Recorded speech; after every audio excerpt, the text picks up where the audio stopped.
Hello viewers, welcome to Bharati's creative gardening and cooking.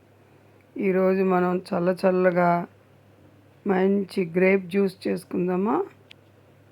ఇప్పుడు season కదా, చక్కగా ఎండాకాలం గ్రేప్స్ వస్తాయి. మంచి ఇమ్యూన్ బూస్టరు, వైటమిన్ సి ఉంటుంది. కొంచెం నోరు బాగుండకపోయినా కూడా ఇటువంటి జ్యూసులు తాగితే కొంచెం బాగుంటుందన్నమాట. డైజెషన్ బాగా అవుతూ ఉంటాయి అన్నమాట. ఇటువంటి సి విటమిన్ ఉన్నవి తీసుకుంటే ఇమ్యూనిటీ కూడా పెరుగుతుంది.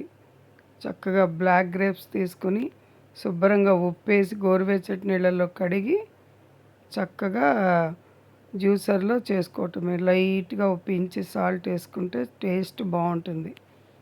మీరు కూడా చేసుకుని ఎలా వచ్చిందో కూడా కామెంట్లు పెట్టండి. నా ఛానల్ లైక్ చేసి సబ్స్క్రైబ్ చేయండి. గంట సింబల్ ప్రెస్ చేయండి. నోటిఫికేషన్స్ వస్తాయి. ఇంకో వీడియోతో కలుద్దాం.